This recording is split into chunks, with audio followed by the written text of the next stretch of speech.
มาชงข้ามาชงผู้ชงด้วยวัฒนมันเอาเขาตั้งเสียงเลยมาชงผู้ปัญญาเขาสร้างมันภายเต้าเขาตั้งเสียงในขนมมันให้เขาเดี๋ยวเปล่าเตก็เขากัดด้วยมันแคสได้อยู่นั่นแต่อยู่ในเส้นตั้งการตัดตีเลยสีกอกสู้อันว่าในนั่นขาอ๋อมันตั้งชุดจ้าขาไปกัดด้วยจอมกันในก็เตก็เขาอย่าไปลืมนึกไลนึกเชลนิกติดตามบันตั้งช่องยูทูบเขาพองในขนมปอยาวขามาด้วยจอมกันขามันตั้งชุดก็เขาเดี๋ยวย้อนบอกไว้ก่อนในขนมเขาโหในก็เขาเลยเองเอามาไผ่ต่อร่องถูกกฎหมายเขาละลายเจ้าเลยตั้งไผ่ผู้คัดล่ามกัดแขนเขาในเมืองอังกฤษเลยคัดล่ามเอาไว้ในขาอ๋อจุ่มมันแคสได้อยู่นั่นแต่ในเลยว่าเป็นจุ่มเตียนมีศึกปืนจื้อลือหลังเลยเป็นจุ่มเตียนกัดแขนยกก็ออกมันก็สู้ในตัววงการเรียนบังนังในมันนับปออ่ำทวนได้ในคาออว่าสืบผู้จัดการจุ่มผักกุศลไล่ว่างมือกว่าเย้านั้นในเลยว่าเปลี่ยนอันห่างหายก็สู้มาเป็นข้าวยามหา6 ปีในคานอว่าเสกเขาไล่ผู้จัดการจุ่มที่มีชื่อว่าเอลิกตินฮักเย้านั้นเลยว่าขึ้นมาอยู่ในเส้นตั้งเตียนเขายามออกมันมากขึ้นแทงบวก1ในคานอเส้นตั้งว่าตัดได้เลยสีกอกสู้นั่นในก็จุ่มเขาเลยว่าเปลี่ยนอันใดกว่าเย้ากอกสู้อัน1อันมีชื่อว่าคาราเปาคัพในนั่นคาอออันก็แทง3กอกสู้นั่นก็เป็นอังกฤษ FA คัพเลย UEFA ยูโรปาลีกเลยตั้งอังกฤษพรีเมียร์ลีกในนั่นคาออ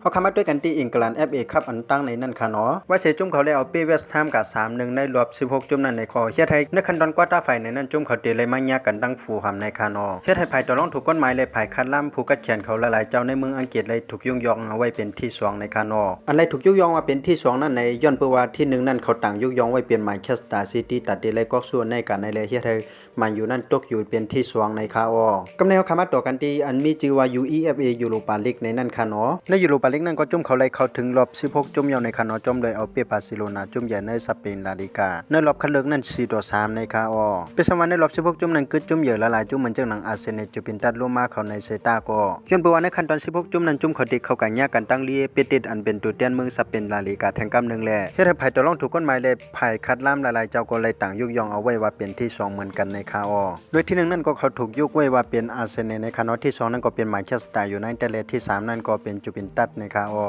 กำในเฮาคำว่าตัวกันแทงก๊อกส่วน1ในคาเนาะอันมีชื่อว่าอังกฤษพรีเมียร์ลีกอันใหญ่เลยเซเปิ้นในเมืองอังกฤษนั่นในคาเนาะก๊อกส่วนในเลยอันที่อยากพุ่นตาเขาในคาเนาะย้อนเปว่ามีอาร์เซนอลและแมนเชสเตอร์ซิตี้โทนาไว้อยู่ในคาเนาะเลยมาเร็วจุ่มเขาอยู่ไว้ที่3และมีอยู่49ไมล์ห่างแมนเชสเตอร์ซิตี้ที่2นั่นอยู่6ไมล์และห่างอาร์เซนอลที่1นั่นอยู่เป็น11ไมล์ในคาเนาะแถมจุ่มเขานั้นต้องเอาปีกูป่วยเก็บกูไมล์และเฮ็ดให้อาร์เซนอลและตั้งแมนเชสเตอร์ซิตี้นั้นลดหมายปันแทงเพราะว่าง่ายๆก็รู้ให้2จุ่มในซุ่มปันเปิ้นและจ่องที่เป็นการไล่ในคาออกวยกับเป็นจังก็ย่อในคาเนาะข้าวตั้งกึดแทงยาวไกลและกึดแทงหลายป่วยอยู่ในคาเนาะอีสานก็จังเป็นการไล่ในคาเนาะเพราะคานั้นก็เป็นรองตั้งอันมีชื่อว่าแมนเชสเตอร์ยูไนเต็ดมีติดตั้งตาตีไล่สีกอกสู้อันว่าในนั่นคาออกผู้ทรงด้วยวาสนามังนังเขาตั้งเสียงเลยผู้ปันแห่งเขาสร้างมังนังภายใต้เขาตั้งเสียงควรจึงพ้องเปลี่ยนการไล่อยู่5อันว่านั่นในก็เขามาคอมเมนต์เลยลัดต่อกันได้ในคาเนาะเพราะเขาตั้งเสียงทั้งหมดก็มีจังหลังในคาเนาะสันเจวัดได้ก็เขาเก็บด้วยส่งด้วยลองเขาสร้างมังนังภายใต้ในก็อย่าไปลืมกดไลค์และกดติดตามไว้ในคาเนาะสันเจวัดได้ก็เขาด้วยตั้งช่อง TikTok Facebook ในก็อย่าลืมติดตามบันตั้งช่อง YouTube เขาพองในคาเนาะกำเนิดส่วนในก็เขาย้อนสู่ปันให้ผู้ปันแห่งเขาสร้างมังนังภายใต้